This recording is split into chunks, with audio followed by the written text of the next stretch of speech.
বিসমিল্লাহির রহমানির রহিম। আমরা এই মুহূর্তে আছি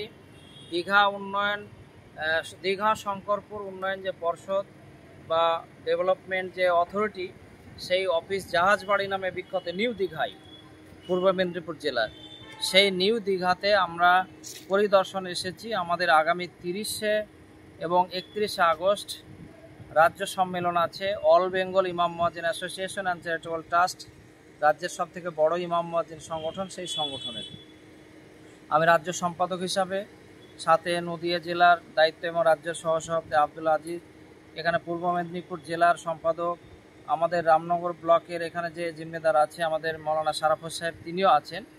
আমরা এখানে দুদিনের রাজ্য সম্মেলন, কর্মী সম্মেলন, প্রায় 1100 মানুষ বলা হয়েছে।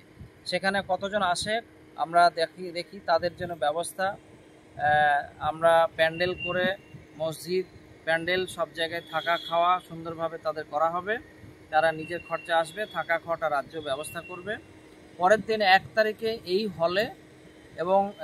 হলে পূর্ব মেদিনীপুর জেলা সম্মেলন হবে, সেখানেও রাজ্য কমিটি থাকবে। এই হলে 2 দিন সভা হবে। তার মানে 31 আগস্ট আমাদের রাজ্যের ওপেন সেশন, সেটা হচ্ছে। পরের দিনে পূর্ব মেদিনীপুর জেলার যেটা ওপেন সেশন, সেটাও হচ্ছে। 2টো সভা আমাদের এই হলে হবে, একটা রাজ্যের, একটা জেলার। আমরা আজকে পুরোটা পরিদর্শন করে এলাম। আমরা দেখলে খুব ভালো লাগলো। এবং এখানে যে একটা ট্যুরিস্ট স্পট, ইমাম সাহেবরা আসবেন, একটু বিনোদনের সাথে একটু ঘোরাঘুরি হবে, সব দিকই হবে। তো আমরা ঘুরে গেলাম, খুব ভালো লাগলো।